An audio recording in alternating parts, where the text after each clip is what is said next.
All right, today we're going to pull back the curtain on something we all deal with, but almost never take seriously enough, and that is fatigue. We're going to dive into why this isn't just about feeling tired. No, this is a deep biological state with some pretty serious consequences. So let's kick things off with a question. It kind of sounds like the start of a joke, doesn't it? But these are three jobs where the stakes are unbelievably high. One little mistake can be absolutely catastrophic. And they all share this one common, totally invisible danger on the job. And that's it, right there. The answer is fatigue. We're about to unpack the science that proves how being exhausted can mess with your performance so much that, from a legal standpoint, it's pretty much the same as being drunk. So here's our roadmap. We're going to start with the two systems basically fighting for control inside your head. Then we'll pinpoint the exact time of day when you're most at risk. After that, we'll get to that shocking comparison with alcohol. We'll also dig into that groggy, just woke up feeling, see how stress can actually trick you into thinking you're alert, and finally, check out how high-stakes industries try to manage this whole thing by the book. Okay, first up, let's pop the hood and see what's going on inside. To really get a handle on fatigue, you have to understand these two fundamental, dueling forces in your brain that are constantly deciding if you feel awake or sleepy. And let's be super clear about our terms here. Fatigue is not just feeling tired. In scientific terms, it's a measurable drop in your ability to perform, mentally or physically. It's caused by not enough sleep or just being awake for way too long. Bottom line, it's a direct threat to your alertness and your safety. And it all boils down to what's called the two-process model. Okay, so think of it like this. Process S is like a pressure for sleep that just builds and builds the longer you're awake, all day long. But to fight against that rising pressure, you have process C. That's your internal 24-hour body clock, and it sends out this powerful wave of alertness to keep you going during the day. How you feel at any given moment is really just the outcome of this constant tug of war. But here's the thing. This battle isn't always a fair fight. There are very predictable times when your defenses just crumble.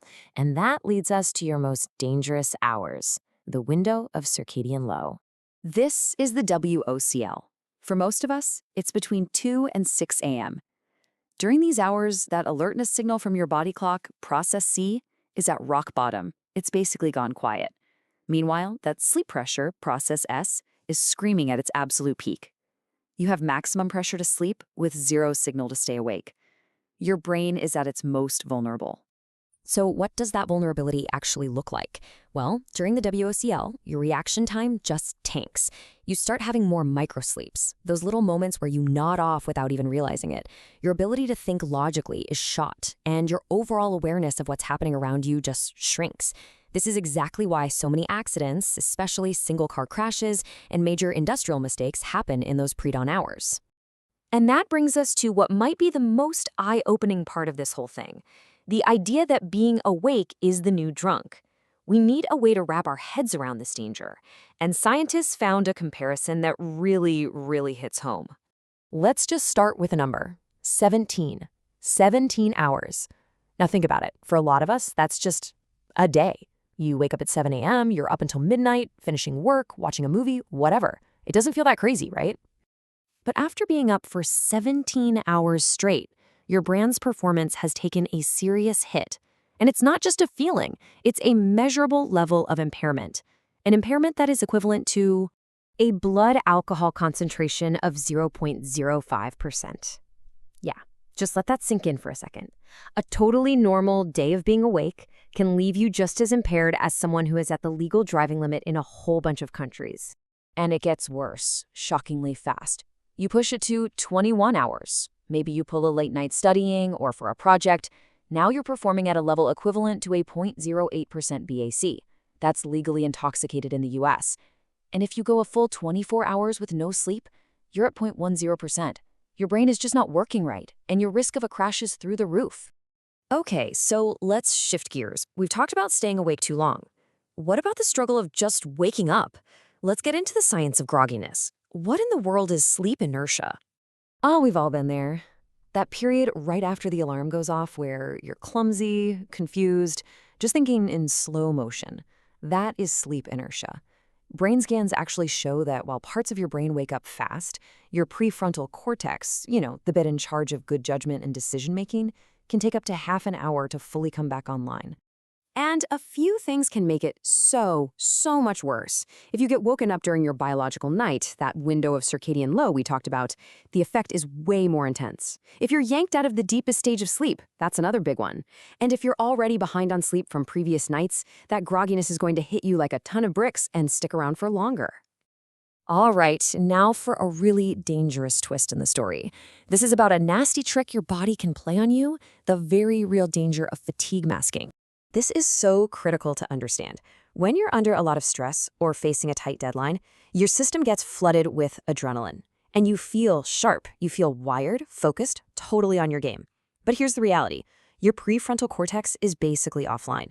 Your judgment, your reasoning skills, your impulse control, they are all severely compromised. You feel totally capable, but your brain is failing.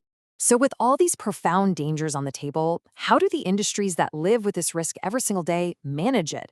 Let's take a look at how they fight fatigue by the book. In aviation, the rules are incredibly strict, and they're all based on this science. The FAA actually changes the maximum time a pilot can be on duty based on what time they start their day, because they know a 3 a.m. start is way more draining. There are non-negotiable rest periods and hard limits on how many hours a pilot can fly in a week or a month. It's all about stopping that fatigue from building up. It's just as structured in the trucking world. Drivers can only be behind the wheel for 11 hours inside a single 14-hour work window. And once that 14-hour clock runs out, that's it. They have to be off the road for 10 straight hours. They even have to take a mandatory 30-minute break after driving for 8 hours. And in medicine, those legendary crazy long hours for medical residents are now capped to protect patients. There's an 80-hour work week limit, no shifts longer than 24 hours straight, and they have to get one full day off every week. Every single one of these rules is a lesson that was learned the hard way, all based on the science we've just covered. So we've seen the science, we've seen the risks, and we've seen the rules. Fatigue isn't a moral failing. It's a biological reality. The data couldn't be clearer.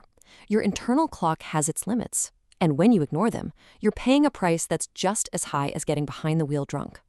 And that leaves all of us with a pretty personal question. Knowing this, how are you going to listen to your own ticking clock? Thanks for watching.